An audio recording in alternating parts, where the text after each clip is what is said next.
Screen தெரியுதா online? Yes sir. Okay, கவனிங்க. இப்போ இந்திய தேசிய காங்கிரஸ் 1885 இருந்து 1947 வரைக்கும் இந்திய தேசிய காங்கிரஸ் உடைய பீரியடு. இந்திய தேசிய காங்கிரஸ் அதனுடைய பீரியடை வந்து பார்த்தீங்க அப்படின்னா நம்ம மூணா பிரிக்கலாம். ஒன்று வந்து பார்த்தீங்க அப்படின்னா மிதவாதிகளுடைய காலம், இன்னொன்று தீவிர தேசியவாதிகளுடைய காலம், அதுக்கப்புறம் வந்து பார்த்தீங்கன்னா காந்தியுடைய காலம். மிதவாதிகள், தீவிர தேசியவாதிகள், காந்தி காலம் அப்படின்னு சொல்லி மூணா பிரிக்கலாம். சரிங்களா? அப்ப மிதவாதிகளுடைய மிக முக்கியமான தலைவர்கள் யார் யாரு அப்படின்னா தாதாபாய் நௌரோஜி, கோபாலகிருஷ்ண கோகலே, சுரேந்திரநாத் பானர்ஜி, பெரோஷா மேத்தா, WC பானர்ஜி, G சுப்பிரமணியம், இவங்கெல்லாம். இங்க பாருங்க, தீவிர தேசியவாதிகளுடைய மிக முக்கிய தலைவர்கள் அப்படின்னு எடுத்துட்டீங்கன்னா திலகர், லாலா லஜபத் ராய், பிபின் சந்திரபால், இவங்கெல்லாம். அப்ப காலம் பார்த்து வச்சுக்கோங்க, இங்கேயும் பார்த்துக்குங்க. காந்தி காலம் 1919 டு 1947 வரைக்கும் காந்தி காலம் அப்படின்னு சொல்லலாம், காந்திய காலம். அப்ப இப்ப மிதவாதிகளுடைய மிக முக்கியமான தலைவர்களை பத்தி ஒரு சில பாயிண்ட்ஸ் மட்டும் நான் கொடுத்துருக்கேன், பார்த்துக்குங்க. நிறைய தடவை தாதாபாய் நௌரோஜில இருந்து நிறைய கொஸ்டின்ஸ் கேட்டிருக்காங்க. சரிங்களா? நல்லா பாத்துங்க. செப்டம்பர் 4, 1825 பிறந்தவர் தாதாபாய் நௌரோஜி. சரிங்களா? பார்சி இனத்தை சார்ந்தவர். எல்பின்சன் கல்லூரியில ஒர்க் பண்ணாரு. பேராசிரியர் பதவி பெற்ற முதல் இந்தி. 1870 பம்பாய் மாநகராட்சி கழகத்துக்கும் நபரசபைக்கும் தேர்ந்தெடுக்கப்பட்டவர். இது நிறைய தடவை எக்ஸாம்ல கேட்டது, நல்லா பாத்துக்குங்க. பிரிட்டிஷ்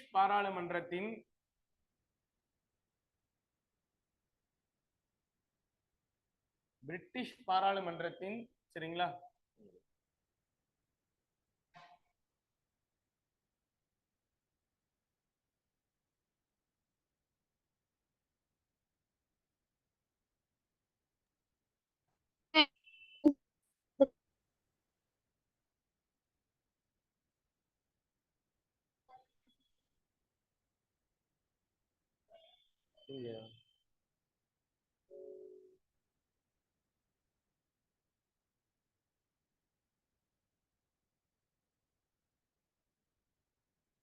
கவனிங்க. பிரிட்டிஷ் பாராளுமன்ற பொதுமக்கள் அவையில் உறுப்பினரான முதல் இந்தியர் இவர் தான். கேட்பாங்க எக்ஸாம்ல, முக்கியமான பாயிண்ட். அதே மாதிரி இந்தியன் சொசைட்டி 1865ல, ஈஸ்ட் இந்தியன் அசோசியேஷன் 1866ல, இது ரெண்டும் கேட்கறதுக்கு வாய்ப்பு இருக்கு, முக்கியம். நல்லா பாத்துக்குங்க. அடுத்து வந்து பாத்தீங்க அப்படின்னா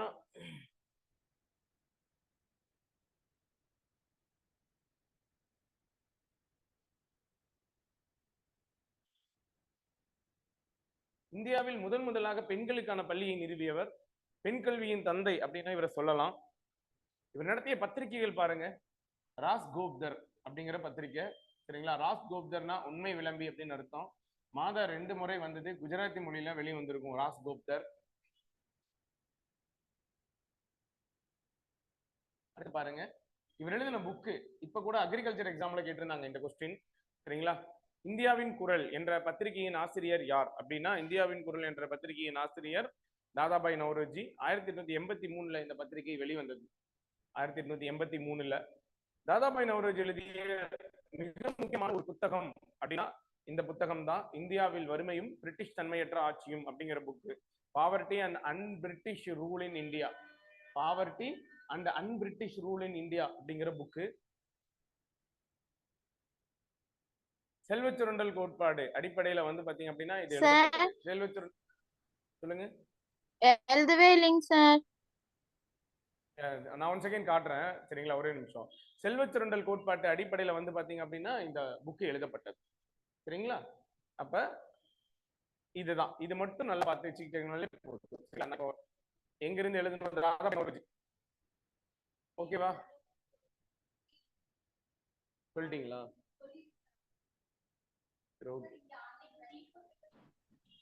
ஃபர்ஸ்ட் பேஜ்ல இருந்து காட்டுங்க சார். இதான் ஃபர்ஸ்ட் பேஜ். PDF அனுப்புவாங்களா, பாத்துக்கிறீங்களா? ஓகேங்க சார். சார் அப்படியே நோட்ஸ் எடுத்துறோம் சார்.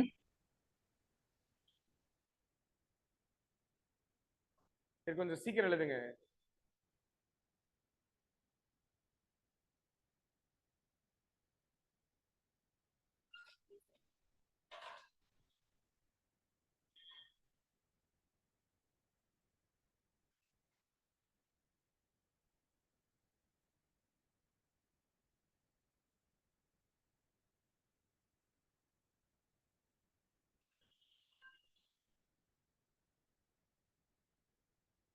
நெக்ஸ்ட் பேஜ் போங்க.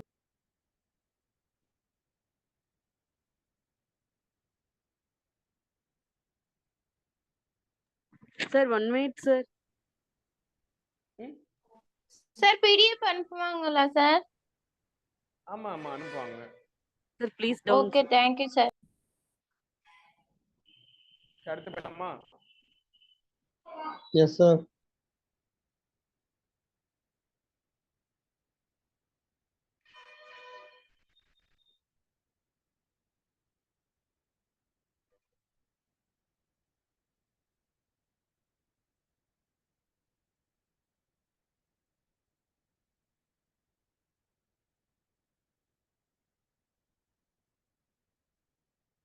இந்த பாயிண்ட் எழுதி நோட் பண்ணிக்கங்க, இது ரொம்ப முக்கியம். தாதாபாய் நௌரோஜிய இந்திய தேசியத்தின் முதுபெரும் மனிதர்னு சொல்லலாம்.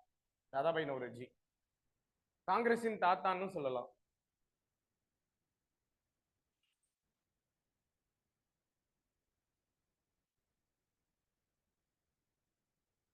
இதெல்லாம் அவருடைய மேற்கோள்கள். ஆங்கிலேயரிடம் நன்றி உணர்வை காட்டி மனு போடும் இயக்கமாக காங்கிரஸ் மாறிவிடக் கூடாது அப்படின்னு இருப்பாரு. இந்தியர்கள் கேட்பது சலுகைகள் அல்ல, தன்னாட்சி. மக்களுக்காக ஆட்சியாளர்களே அன்றி ஆட்சியாளர்களுக்காக மக்கள் இல்லை அப்படின்னு சொன்னவரு. இங்கிலாந்துல பிகாஜி காமாவுடன் இணைந்து இந்திய சுதந்திரத்துக்காக பாடுபட்டவர். எஸ்.என். பானர்ஜி தொடங்கிய இந்திய நேஷனல் அசோசியேஷன் அமைப்பில் உறுப்பினராக இருந்தார். இதெல்லாம் முக்கியமான பாயிண்ட்ஸ். தாதாபாய் நௌரோஜி. அதே மாதிரி பாருங்க, கோபாலகிருஷ்ண கோகலே ரொம்ப ரொம்ப முக்கியமான பர்சனாலிட்டி. கோபாலகிருஷ்ண கோகலே 1866 வந்து பாத்தீங்க அப்படின்னா பிறந்தவர். மே மாசம் மகாராஷ்டிரால. காந்தியுடைய அரசியல் குருநாதர் அப்படின்னா கோபாலகிருஷ்ண கோகலேவை சொல்லலாம். கோபாலகிருஷ்ண கோகலே 1905 இந்திய பணியாளர் சங்கம், சர்வன்ஸ் ஆஃப் இந்தியா சொசைட்டி அப்படின்னு சொல்லுவாங்க. நிறைய தடவை எக்ஸாம்பிள் கேட்டாங்க. இந்திய பணியாளர் சங்கம், சரிங்களா? இந்திய பணியாளர் சங்கத்துடைய நோக்கம் மக்களுக்காக சேவை செய்யும் தேசபக்தர்களை உருவாக்குவதே இந்த சங்கத்துடைய நோக்கம். 1902 மார்ச் 26 மத்திய சட்டமன்றத்தில் இவர் நிகழ்த்திய வரவு செலவு பட்ஜெட் இவரை எதிர்ப்போராலும் பாராட்டப்பட்டது 1902ல. அதே மாதிரி இது முக்கியம், பிரதிநிதித்துவம் இல்லை என்றால் வரி விதிப்பு இல்லை என்று கூறியவர் யார் அப்படின்னு கேட்பாங்க. பிரதிநிதித்துவம் இல்லை என்றால் வரி விதிப்பு இல்லை என்று கூறியவர் யார் அப்படின்னு கேட்டாங்கன்னா கோகலே. 1903 மே 22 வந்து பாத்தீங்க அப்படின்னா கவர்னர் ஜெனரல் கவுன்சில் சபையின் உறுப்பினராக தேர்ந்தெடுக்கப்பட்டவர் இவரு.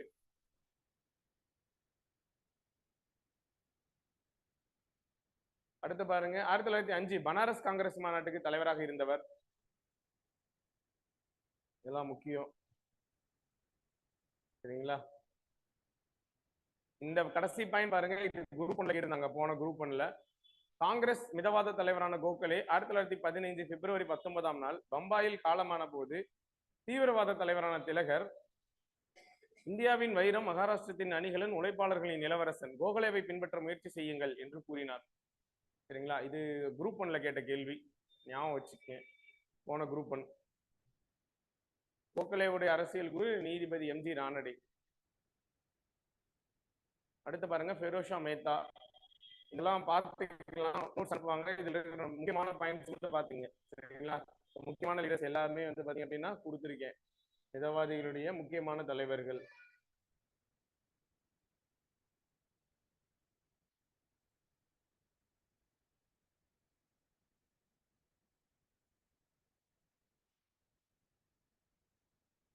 ஒயிட் போர்டு எப்படி ஓப்பன் ஆகும்? ஒயிட் போர்டு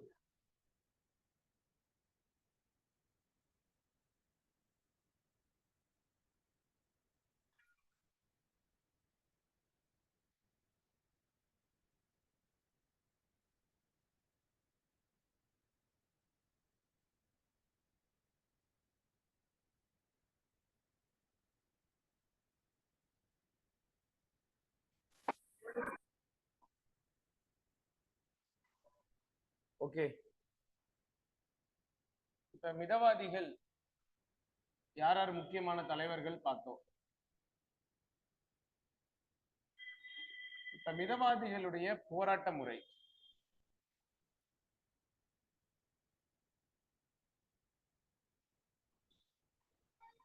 மிதவாதிகள் 1885 1905 வரைக்கும் காங்கிரஸ்ல ஆதிக்கம் செலுத்தியவர்கள் தான் மிதவாதிகள். இப்ப மிதவாதிகள் எப்படி போராடினாங்கன்னா ஆங்கிலேயர்களுக்கு எதிராக மனு செய்தல்,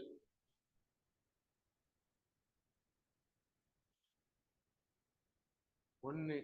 அடுத்து வந்து பாத்தீங்க அப்படின்னா பெட்டிஷன் போடுறது. அடுத்து வந்து பாத்தீங்கன்னா இறைஞ்சுதல்.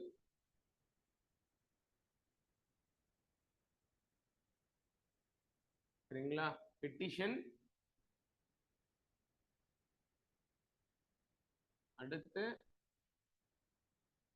பிரேயர், அடுத்து வந்து ஆர்ப்பாட்டம்.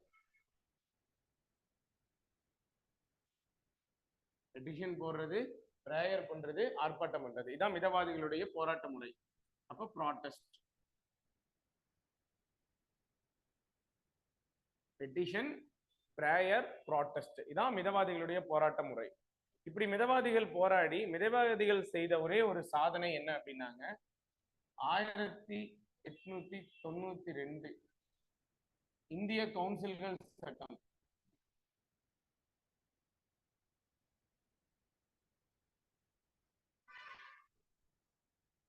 இந்தியன் கவுன்சில்ஸ் ஆக்ட் அப்படிங்கிற சட்டம் தான் இவங்க மிதவாதிகளுடைய மிக முக்கியமான சாதனை ஆக பார்க்கப்படுது.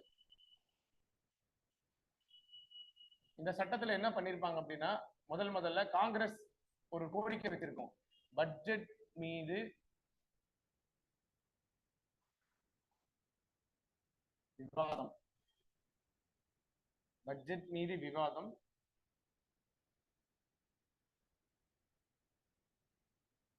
பட்ஜெட் மீது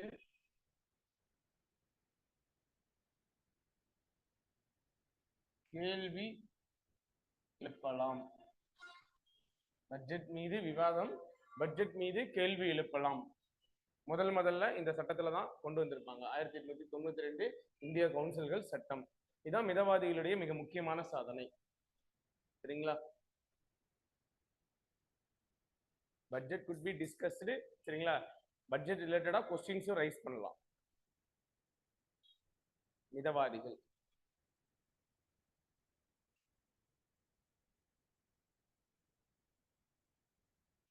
ஓகே வாங்க, ஆன்லைன் எழுதிட்டீங்கல்ல? ஓகேங்க சார்.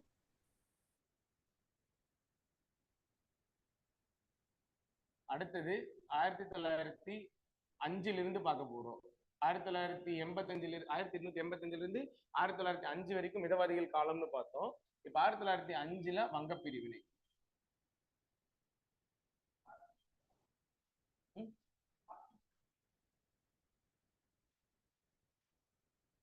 வங்க பிரிவினை.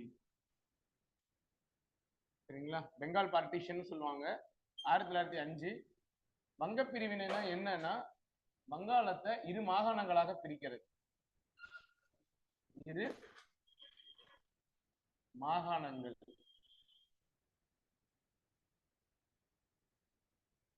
இரு மாகாணங்கள் எப்படின்னாங்க, மேற்கு வங்கம்,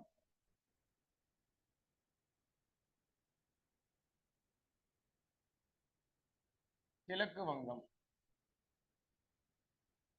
மேற்கு வங்கம், கிழக்கு வங்கம் அப்படின்னு பிரிக்கிறது. Eastern Bengal and western Bengal. சரிங்களா?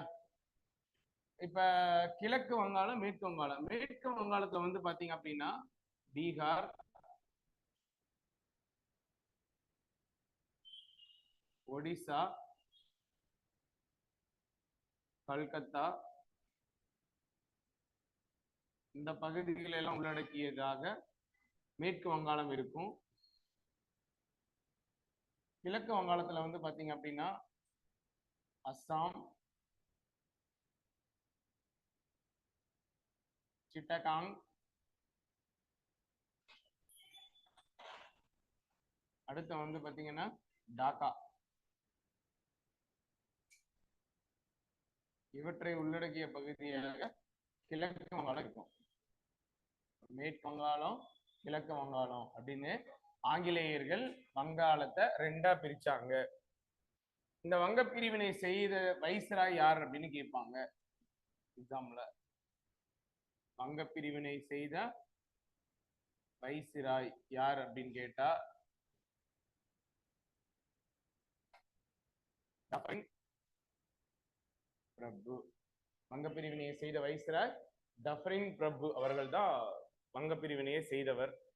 இப்ப டஃப்ரின் பிரபு 1899 ஆண்டு இந்தியாவுக்கு வந்த வைசிராய். 1899 ஜனவரி மாசம் இந்தியாவுக்கு வந்த வைசிராய். அப்ப அவர் தான் வங்காளத்தை 2 மாகாணங்களாக பிரிச்சாங்க. சரிங்களா? ஏன் இப்படி பிரிச்சாங்க அப்படின்னா நிர்வாக வசதிக்காக. நிர்வாக வசதிக்காக.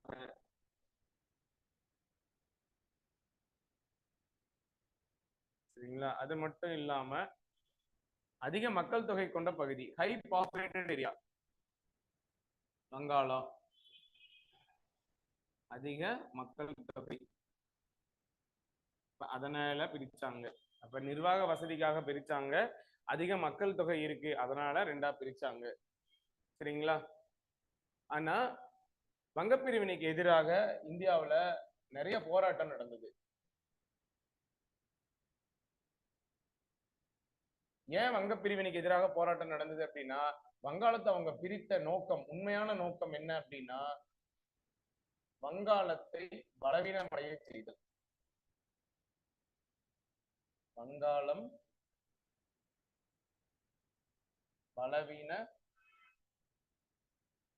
பலவீனம் அடைய செய்தல். சரிங்களா? அதே மாதிரி இந்து முஸ்லிம் ஒற்றுமையை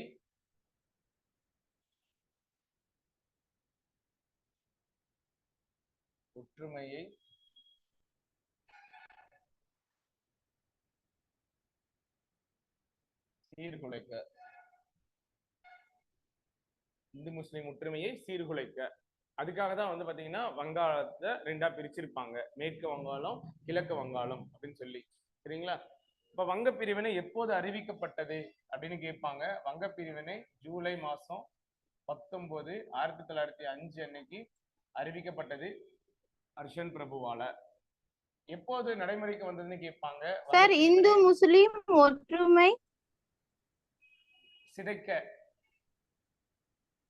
சிதைக்க அல்லது சீர்குலைக்க அக்டோபர் மாசம் 16ஆம் தேதி 1905 வங்க பிரிவினை நடைமுறை.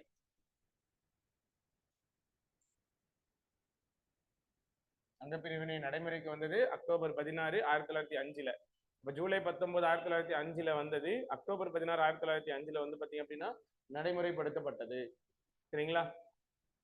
இப்ப வங்க பிரிவினைக்கு எதிராக தான் வந்து பாத்தீங்கன்னா இந்தியாவுல சுதேசி இயக்கம் தொடங்கப்பட்டது. எழுதிட்டீங்களா இதெல்லாம்? லாஸ்ட் பாயிண்ட் மட்டும் அதோட சொல்லுங்க சார். என்ன இந்த அக்டோபர் 16 1905 வங்க பிரிவினை நடைமுறைப்படுத்தப்பட்டது. ஓகேங்க சார்.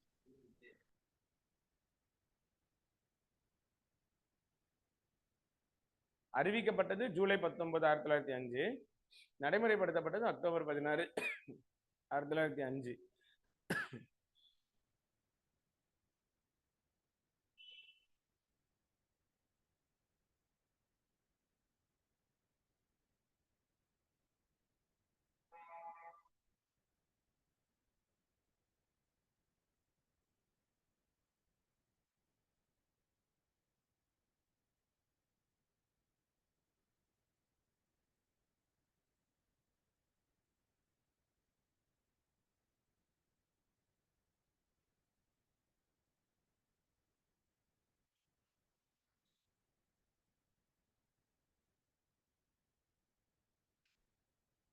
ஓகே, ஆன்லைன் எல்லாம் எழுதிட்டீங்களா? Yes sir. சார் சொல்லுங்க. ஹர்ஷன் பிரபு வந்துட்டு கவர்னர் ஜெனரலாங்க sir. Governor general plus viceroy. Dufferin சொன்னீங்களாங்க சார்? எதுங்க சார் ஹர்ஷன் பிரபுவாங்க சார், டஃப்ரின் பிரபுவாங்க சார்? டஃப்ரின் பிரபு வந்து காங்கிரஸ் தொடங்கப்பட்ட போது இருந்த வைஸ்ராய்ங்க. இப்ப வங்க ஓகேங்க சார். பிரிவினை செய்தவர் வந்து ஹர்ஷன் பிரபு. ஓகேங்க சார். ஓகேங்க சார். ஹர்ஷன். அப்ப அக்டோபர் 16 1905 வங்கப்பிரிவினை நடைமுறைப்படுத்தப்பட்டது. ஜூலை 19 1905 வந்து வங்கப்பிரிவினை அறிவிக்கப்பட்டது. இதுக்கு ஆகஸ்ட் மாசம் 7ஆம் தேதி 1905 வங்கப்பிரிவினைக்கு எதிராக சுதேசி இயக்கம் தொடங்கப்பட்டது. சுதேசி இயக்கம் எங்கன்னு கேட்பாங்க.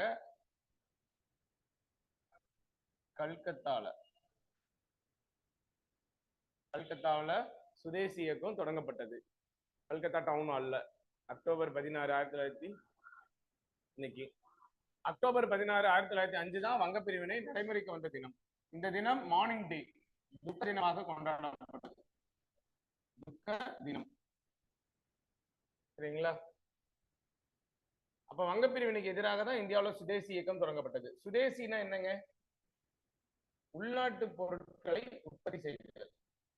உள்நாட்டு பொருட்களை உற்பத்தி செய்து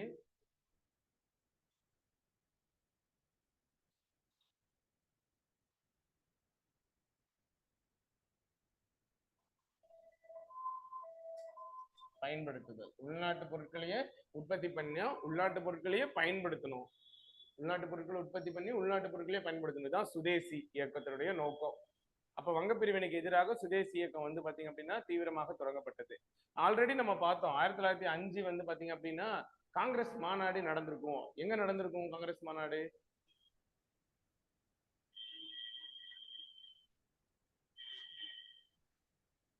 எங்க நடந்தது காங்கிரஸ் மாநாடு? பனாரஸ். பனாரஸ். கோபாலகிருஷ்ண கோகலேங்க. கோகலே. அப்ப அங்கேயே நோட் பண்ண ஞாபகம் இருக்குங்களா? வங்கப்பிரிவினைக்கு எதிராக தீர்மானம் நிறைவேற்றப்பட்டதுன்னு. அப்ப என்ன பண்ணிருப்பாங்கன்னா எதிராக தீர்மானம். அப்ப வங்கப்பிரிவினை இந்திய விடுதலை போராட்டத்துல மிக முக்கியமான ஒரு திருப்பு முனையாக இருந்த போராட்டம். ஏன்னா இந்த போராட்டத்தினாலதான் வங்கப்பிரிவினை செய்ததுனாலதான் இந்தியாவில தீவிர தேசியவாதிகள் மிதவாதிகள் அப்படிங்கிற ஒரு பிரிவே உருவாயிருக்கும். தீவிர தேசியவாதிகள் மிதவாதிகள் அப்படிங்கிற ஒரு பிரிவினையே உருவாயிருக்கும். அப்ப அக்டோபர் 16 1905 மிக முக்கியமான தினம். இதுதான் வங்கப்பிரிவினை அப்படின்னு சொல்லுவாங்க. வங்கப்பிரிவினைக்கு எதிராக மிகப்பெரிய அளவுல போராட்டம் நடந்திருக்கு இந்தியாவுல, சரிங்களா? இப்ப 1906 காங்கிரஸ் மாநாடு எங்க நடந்தது? எழுதிட்டீங்கல்ல? Yes sir. ஆன்லைன் எழுதிட்டீங்கல்ல? அடுத்தது எஸ் சார். Yes sir. 1906 1906 வந்து பாத்தீங்க அப்படின்னா எங்க காங்கிரஸ் மாநாடு நடந்ததுன்னு பார்த்தோம்? கல்கத்தாங்க சார். தாதாபாய் நவ்ரோஜிங்க சார். தாதாபாய் நவ்ரோஜி எவ்வளவு தடவை காங்கிரஸ் தலைவரா இருந்தாரு? 3 சார். 3 தடவை இருந்திருப்பாரு இல்லைங்களா? அப்ப கல்கத்தா மாநாட்டுக்கு இவர்தான் தலைவர். இந்த மாநாட்டுல என்ன தீர்மானம் கொண்டு வந்திருப்பாங்க? சுயராஜ்யங்கிற ஒரு சொல்ல ஃபர்ஸ்ட் பயன்படுத்தணும். சுயராஜ்யம் காங்கிரஸின் குறிக்கோள் தான் முக்கியம். சுயாதீனம் காங்கிரசுடைய குறிக்கோள் அப்படிங்கிற தீர்மானம் நிறைவேற்றப்பட்டது. அது மட்டும் இல்லாமங்க 1906 வந்து பாத்தீங்க அப்படின்னா முறைப்படி முஸ்லிம் லீக் தொடங்கப்பட்டது. முஸ்லிம் லீக் என்ற இயக்கம் தொடங்கப்பட்டது.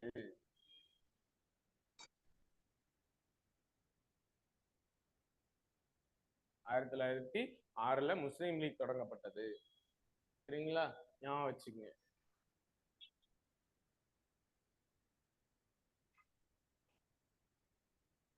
இப்ப 1906 இதெல்லாம் முக்கியம், சரிங்களா? அடுத்து 1907 என்ன முக்கியம் அப்படின்னு பாத்தீங்கன்னா ஆல்ரெடி நம்ம பார்த்தோம். 1907 எங்க மாநாடு நடந்தது? சூரத் சார். சூரத். யார் தலைவர்? ராஸ்பிகாரி போஸ். ராஸ்பிகாரி போஸ், சரிங்களா? இந்த மாநாட்டுல என்ன ஆயிருக்கும்? மாடரேட் எக்ஸ்ட்ரீமிஸ்ட் அப்படிங்கிற பிரிவு உருவாயிருக்கும். சரிங்களா? ராஸ் பிகாரி கோஸ். சரிங்களா? மாடரேட் எக்ஸ்ட்ரீமிஸ்ட் அப்படிங்கிற பிரிவு உருவாயிருக்கும். மாடரேட் வந்து பாத்தீங்கன்னா மேத்தா தலைமையிலும் கோகலே தலைமையிலையும் பிரிந்து போயிருப்பாங்க. இந்த பக்கம் எக்ஸ்ட்ரீமிஸ்ட் வந்து பாத்தீங்கன்னா திலகர் தலைமையில பிரிந்து போயிருப்பாங்க. சரிங்களா? இந்த மாநாட்டுல தான் வந்து பாத்தீங்கன்னா தமிழ்நாட்டில இருந்து திலகர் தமிழ்நாட்டில இருந்து வந்து பாத்தீங்க அப்படின்னா பாரதி, வ.உ.சி., சுப்பிரமணிய சிவா இவங்க எல்லாம் கலந்துக்கிட்டாங்க. பாரதி, வ.உ.சி., சுப்பிரமணிய சிவா இவங்க எல்லாம் இந்த மாநாட்டுல தான் கலந்திருப்பாங்க 1907 காங்கிரஸ் மாநாட்டுல. அப்ப இது மிக முக்கியமான மாநாடு. மிதவாதிகள் தீவிர தேசியவாதிகளுக்குள்ள ஒரு பெரிய பிரிவினை உருவான மாநாடு இந்த மாநாடு. மிதவாதிகள் தீவிர தேசியவாதம் காங்கிரஸ் 2ஆக பிளவுபட்ட மாநாடு இந்த மாநாட்டை சொல்லலாம் 1907. சரிங்களா? அப்ப 1906, 1907, 1905. இப்ப அடுத்த வருஷம் 1909 மின்டோ மார்லி சீர்திருத்தம். மின்டோ மார்லி சார் சொல்லுங்க. சார் தமிழ்நாட்டுல கலந்தவங்க மட்டும் பேர் மட்டும் ஒன் டைம் சொல்லுங்க sir. Bharathiyar, VOC., Subramaniya Siva. Minto Morley சீர்திருத்தம். சரிங்களா? ஆல்ரெடி நான் சொன்னேன் 1892 ஒரு சட்டம் வந்தது இந்தியாவுக்கு. சரிங்களா? அது இந்திய கவுன்சில்கள் சட்டம். அந்த சட்டத்துல என்ன சொல்லியிருந்தாங்க? பட்ஜெட் டிஸ்கஸ் பண்ணலாம் அப்படின்னு சொல்லியிருந்தாங்களா? பட்ஜெட் டிஸ்கஸ் பண்ணலாம்னு சொல்லியிருந்தாங்களா? அது இல்லாம என்ன சொல்லியிருந்தாங்க? பட்ஜெட் மீது கேள்வி எழுப்பலாம். பட்ஜெட் மீது கேள்வி கேட்கலாம்னு சொல்லியிருந்தாங்க. இப்ப அடுத்தது 92 வந்த சட்டம் இப்ப அடுத்து இந்தியாவுக்கு 1909 புதுசா சட்டம் வருது. சரிங்களா? மின்டோ மார்லி சீர்திருத்தம்னு சொல்லுவாங்க. சரிங்களா? இதுல மின்டோ வந்து பாத்தீங்க அப்படின்னா யாருன்னு கேட்பாங்க. Minto Marley. மின்டோ வந்து பாத்தீங்க அப்படின்னா யாருன்னா செக்ரட்டரி ஆஃப் ஸ்டேட். அது இந்திய அரசு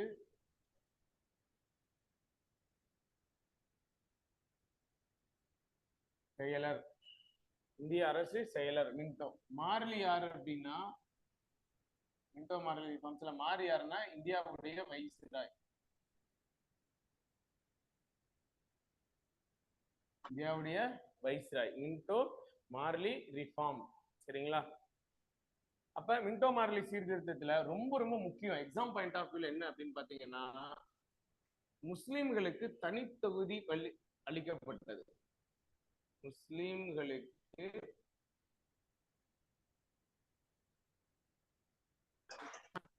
separate electorates for Muslims. Separate electorates for Muslims. முஸ்லிம்களுக்கு தனி தொகுதி அளிக்கப்பட்டது இந்த சட்டத்துல.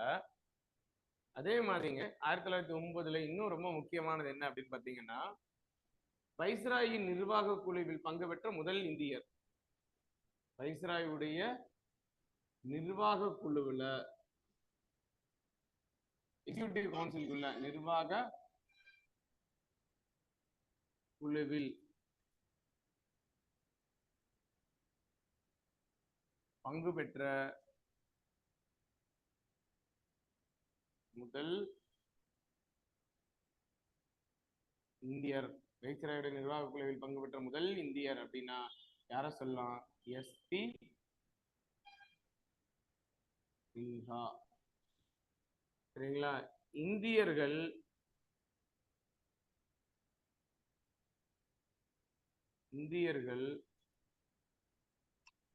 சாதி மற்றும் இனம் கிளாஸ் அண்ட் கம்யூனிட்டி பேசிஸ்ல சாதி மற்றும் இனம்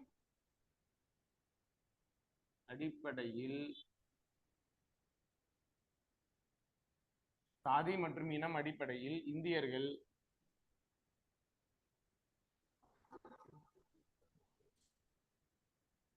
தேர்தலில் போட்டியிடலாம்.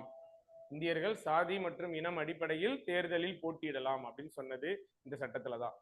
இது மூணுமே முக்கியமான பாயிண்ட் எக்ஸாம்ல கேட்பாங்க. Indians also participated in the elections based on class and community. And also வைஸ்ராயுடைய எக்ஸிக்யூட்டிவ் கவுன்சில்ல ஃபர்ஸ்ட் பார்ட்டிசிபேட் பண்ண Indian Satyendra Prasad Sinha, SP Sinha. Separate electorates for Muslims, separate electorates for Muslims. சரிங்களா? இது மின்டோ மார்லே ரிஃபார்ம்ஸ்ல கொண்டு வந்தது. கண்டிப்பா ஒரு கொஸ்டின் கிளிக் ஆகும் வாய்ப்பு இருக்கு, பாத்துக்கங்க நல்லா. ஓகே வாங்க, இது 1909.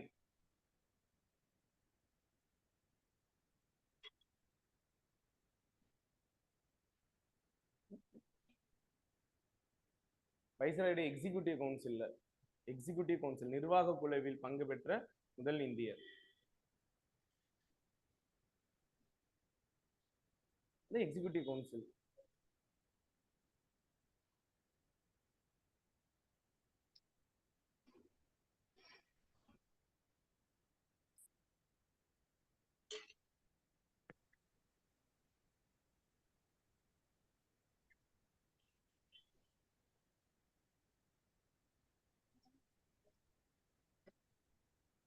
ஓகேவாங்க ஆன்லைன். சார் 1906ல இன்னொன்னு சொன்னீங்க சார், முஸ்லீம் லீக் எஸ்பி 1906லைங்க சார், அந்த கல்கத்தா மாநாடு அதுல நடந்ததுல பத்தி இன்னொரு பாயிண்ட் சொன்னீங்களேங்க சார். 1906 கல்கத்தா மாநாட்டுலீங்களா? சார் அது முஸ்லீம் லீக் தொடங்கப்பட்டதுன்னு சொல்லியிருப்பேன். Okay sir.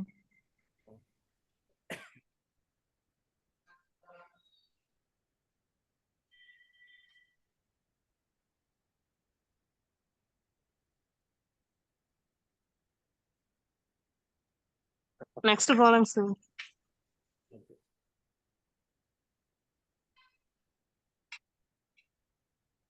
அடுத்து வந்து பாத்தீங்க அப்படின்னா 1910, 11, 12, 13, 14 இதெல்லாம் ஒன்றும் தேவையில்லை.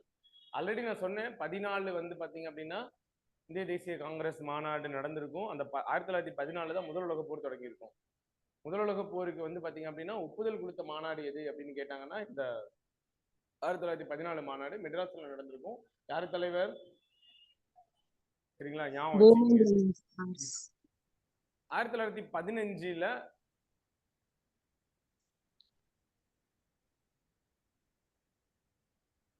தன்னாட்சி இயக்கம்.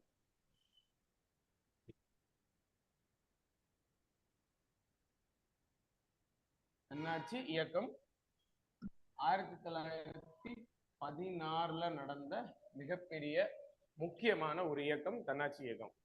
சரிங்களா? இந்த தன்னாட்சி இயக்கத்தை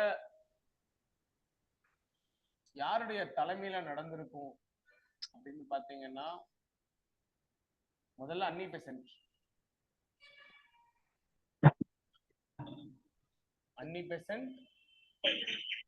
மற்றும் திலகர். அன்னி பெசன்ட் மற்றும் திலகர் தன்னாட்சி இயக்கம். சரிங்களா? இப்ப தன்னாட்சினா என்ன? தன்னாட்சினா பிரிட்டிஷ் பேரரசுக்கு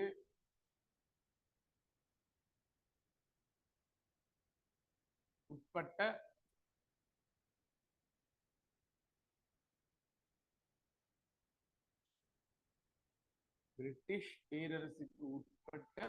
தன்னாட்சி. சரிங்களா? பிரிட்டிஷ் காமன்வெல்த்துக்கு உட்பட்ட தன்னாட்சி அல்லது சுய ஆட்சி அப்படின்னு சொல்லலாம். இதான் தன்னாட்சி அப்படின்னா. அப்ப இந்த ஐடியாவை கொடுத்தது அன்னி பெசன்ட் தான். அப்ப அன்னி பெசன்ட் தான் ரொம்ப முக்கியமானவங்க இந்த தன்னாட்சி இயக்கத்தை பொறுத்த அளவுக்கு. அப்ப அன்னி பெசன்ட் யாருன்னா, அன்னி பெசன்ட் அயர்லாந்து நாட்டை சார்ந்த ஒரு பெண்மணி. அயர்லாந்து நாட்டை சார்ந்த ஒரு பெண்மணி 1893ல இந்தியா வந்திருப்பாங்க.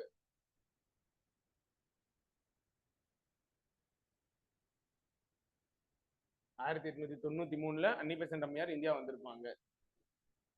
1898 சென்ட்ரல் ஹிந்து காலேஜ் அட் பனாரஸ்ல மத்திய இந்து கல்லூரி, தமிழ்ல மத்திய இந்து கல்லூரி 1898. 1907 பிரம்மஞான சபையின் தலைவராக தேர்ந்தெடுக்கப்பட்டாங்க. பிரம்மஞான சபையுடைய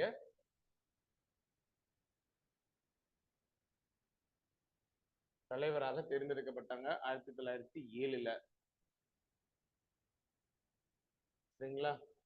இவங்க நடத்திய 2 பத்திரிகைகள் அப்படின்னு பாத்தீங்கன்னா new India and common, new India Commonwealth. சரிங்களா? நியூ இந்தியா எந்த வருஷம்? 14-15. புக்ல என்ன கொடுத்துருக்காங்களோ அதை பார்த்தீங்க. 14-15 நியூ இந்தியா காமன்வெல்த். அன்னி பெசன்ட் அம்மையார் எழுதின மிக முக்கியமான ஒரு புக் வந்து பாத்தீங்கன்னா இந்தியா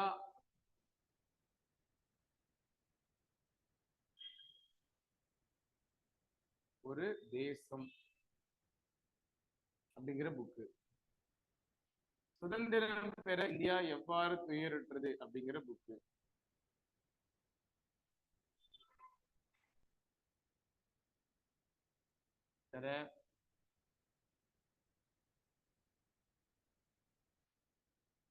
இந்தியா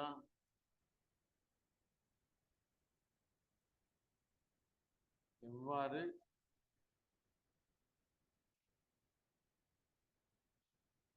துயருற்றது, சுதந்திரம் பெற இந்தியா எவ்வாறு துயருற்றது அப்படிங்கிற ஒரு புக்கு. இந்தியா எ நேஷன், சுதந்திரம் பெற இந்தியா எவ்வாறு துயருற்றது. இதெல்லாம் அன்னி பெசன்ட் அம்மையாரை பத்தினது. அப்ப அன்னி பெசன்ட் தான் இந்த தன்னாட்சி இயக்கத்தினுடைய மாஸ்டர் பிரெயின். இந்த ஐடியா கொடுத்தது அவங்க தான். அதனால அவங்கள பத்தி நம்ம இவ்வளவும் தெரிஞ்சுக்கணும். சரிங்களா? அன்னி பெசன்ட்டை பத்தி. அப்ப திலகரை பத்தி நமக்கு தெரியும். சோ திலகர் வந்து பாத்தீங்கன்னா அப்பதான் 1910 சார் 1898 என்ன எழுதிருக்கீங்க சார்? CH மத்திய இந்து கல்லூரி பனாரஸ், மத்திய இந்து கல்லூரி. இந்த மத்திய இந்து கல்லூரிய மத்திய இந்து பல்கலைக்கழகமா மாத்தினது யாருங்க? பனாரஸ் யூனிவர்சிட்டியா மாத்தினது யாரு? பட்டாபி சீதாராமையா சார்? யாருங்க? மதன மோகன் மாளவியா சார்? புரியல. மதன மோகன் மாளவியா தானே சார்? மதன் மோகன் மாளவியா. மதன் மோகன் மாளவியா ரொம்ப முக்கியம். மத்திய இந்து கல்லூரிய மத்திய இந்து பல்கலைக்கழகம் யூனிவர்சிட்டியா மாத்தினது மதன் மோகன் மாளவியா. மதன் மோகன் மாளவியா.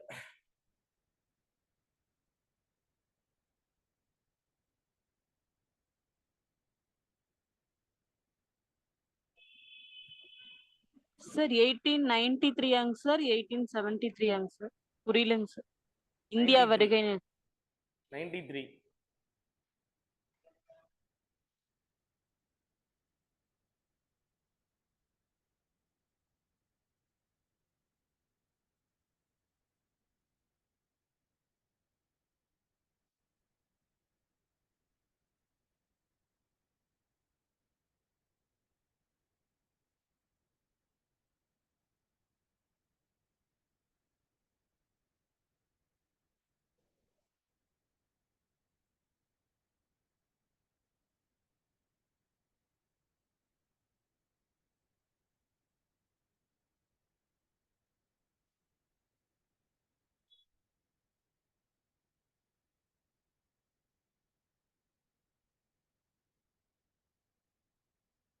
ஓகேவா?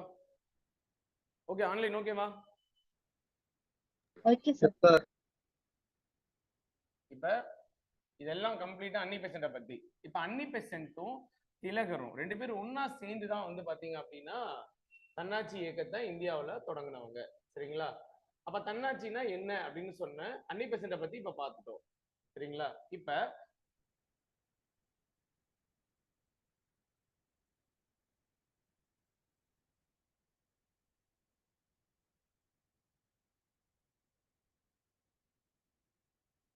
பாருங்க,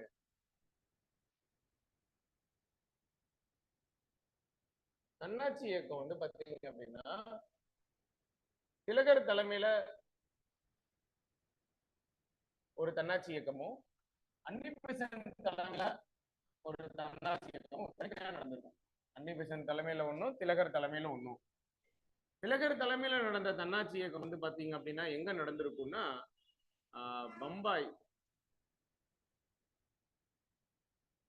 அப்புறம் வந்து பாத்தீங்கன்னா சென்ட்ரல் ப்ராவின்சஸ், மத்திய மாகாணங்கள், சென்ட்ரல் ப்ராவின்சஸ், கர்நாடகா, பெரார், கர்நாடகா, பெரார், சரிங்களா? இங்கெல்லாம் வந்து பாத்தீங்க அப்படின்னா நடந்திருக்கும் ஹோம் ரூல் மூவ்மெண்ட் திலகர் தலைமையில. திலகர் எப்ப ஸ்டார்ட் பண்ணாருன்னு கேட்பாங்க. திலகர் வந்து ஏப்ரல் 1914 வந்து பாத்தீங்க அப்படின்னா திலகர் ஸ்டார்ட் பண்ணியிருப்பாரு. இது எக்ஸாம்ல கண்டிப்பா கேட்பாங்க. திலகர் தான் முதல்ல தொடங்குனது தன்னாட்சி இயக்கத்தை. அன்னிபெசன்ட் வந்து பாத்தீங்க அப்படின்னா செப்டம்பர்ல தான் தன்னாட்சி இயக்கத்தை தொடங்கியிருப்பாங்க. செப்டம்பர் 1916. அன்னிபெசன்ட் எங்க தொடங்கியிருப்பாங்கன்னா நம்ம மெட்ராஸ்ல ஸ்டார்ட் பண்ணியிருப்பாங்க. சரிங்களா? திலகர் வந்து பாத்தீங்க அப்படின்னா திலகர் தொடங்கிய தன்னாட்சி இயக்கத்தினுடைய தலைமையகம், ஹெட் குவார்டர்ஸ் வந்து பாத்தீங்க அப்படின்னா புனே. இவருடைய முதல் கூட்டம், ஃபர்ஸ்ட் மீட்டிங், திலகருடைய தன்னாட்சி இயக்கத்தின் முதல் கூட்டம் வந்து பாத்தீங்க அப்படின்னா எங்க நடந்திருக்குன்னா பெல்காம்.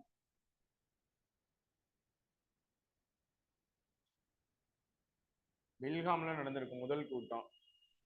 சரிங்களா? இங்க பாருங்க, அன்னிபெசன்ட் அம்மையாருடையது மெட்ராஸ். அன்னிபெசன்ட் அம்மையாருக்கு ரொம்ப சப்போர்ட்டிவா இருந்தவங்க George Arundale. George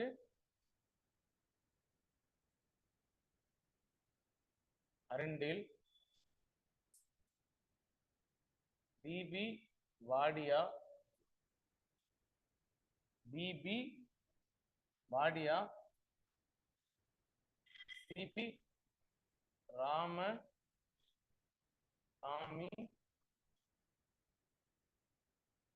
Iyer. BP Wadia, CP Ramasamy Iyer.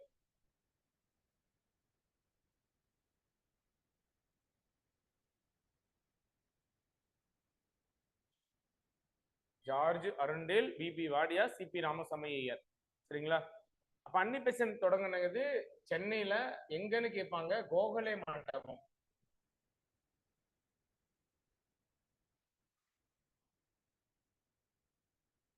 Gokhale மண்டபத்துல தொடங்கப்பட்டது அன்னிபெசன்ட் அம்மையார் தொடங்கினது.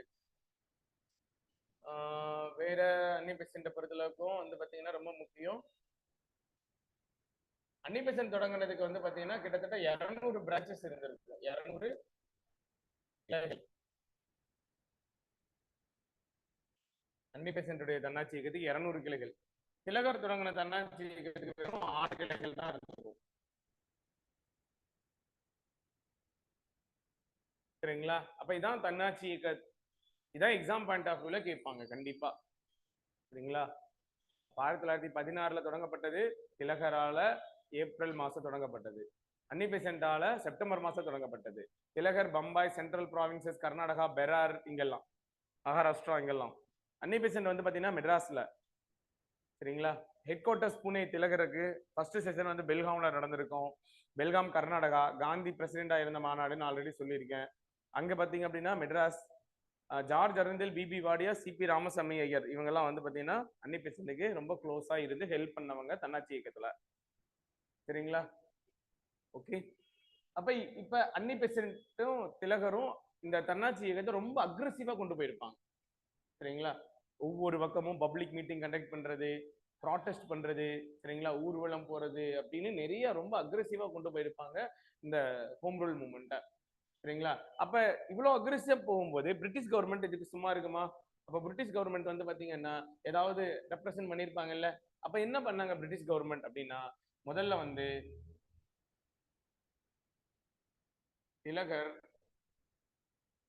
திலகருக்கு வாய்ப்புடி சட்டம் போடப்பட்டது. திலகர் பொது மேடைகள்ல பேசக்கூடாது, சரிங்களா? டெல்லி பம்பாய் நுழைய தடை. டெல்லியிலையும் பம்பாயிலையும் போறதுக்கு தடை விதிக்கப்பட்டது திலகருக்கு. அன்னி பெசன்ட் சரிங்களா கைது செய்யப்பட்டார். அன்னி பெசன்ட் அவருடைய நண்பர்கள் அன்னி பெசன்ட் கைது எங்க அப்படின்னாங்க, ஊட்டில வச்சு அன்னி பெசன்ட கைது பண்ணாங்க. திலகருக்கு வாய்ப்பூட்டு சட்டம், டெல்லி பம்பாயில நுழைய தடை.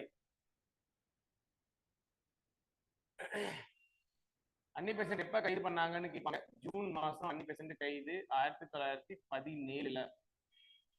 சரிங்களா? கைது பண்ணதுக்கு அப்புறம் போராட்டம் மிக தீவிரம் அடைஞ்சதுனால செப்டம்பர் மாசம் 1917 அன்னி பெசன்ட் விடுதலை.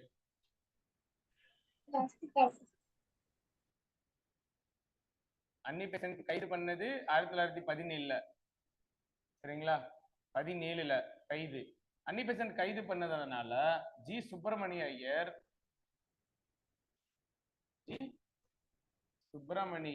ஐயர் அவருக்கு கொடுத்த நைட்வுட் பட்டத்தை துறந்தார். நைட்வுட் என்ற பட்டத்தை துறந்தார். ஜி சுப்பிரமணிய ஐயர் நைட்வுட் பட்டத்தை ரெனன்சியேஷன் பண்ணியிருப்பாரு.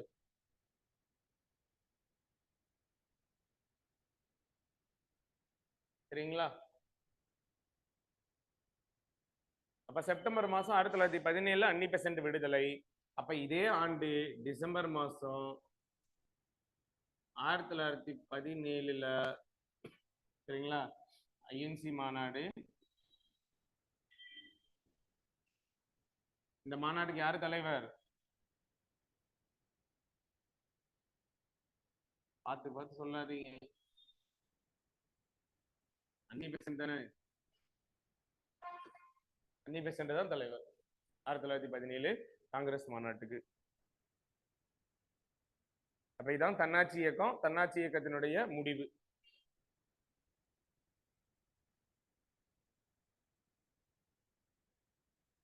சரிங்களா?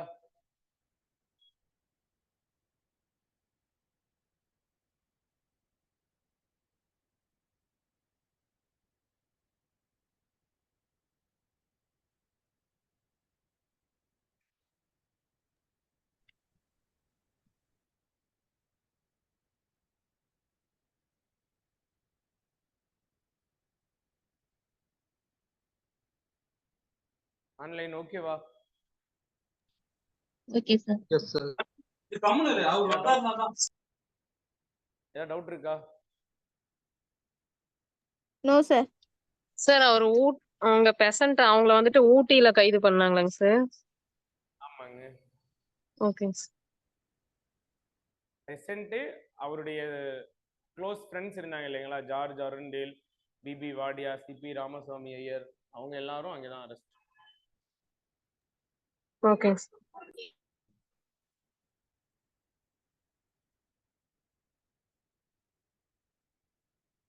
சரிங்களா? சார் ஓகேவா? சார் அக்டோபர் மந்த் தான் சார் அவருங்க தலைவரா இது புரியல.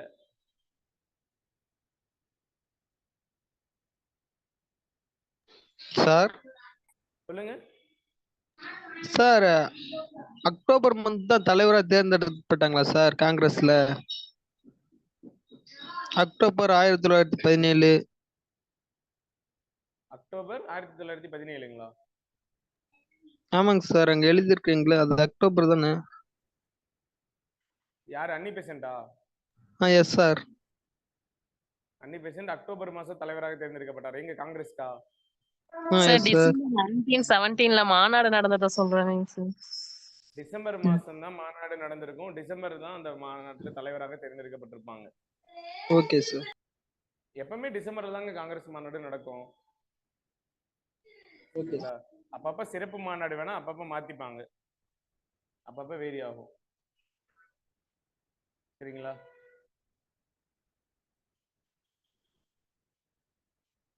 ஓகே, லஞ்ச் போயிட்டு 2:30க்கு வந்துருங்க மறுபடியும். அடுத்த வந்து பாத்தீங்கன்னா நான் கோஆபரேட்டிவ் மூவ்மெண்ட், ஜாலியன் வாலாபாக் படுகொலை, அப்படியே அதனுடைய கண்டினியூட்டி வரும். சரிங்களா? Okay sir. ஓகே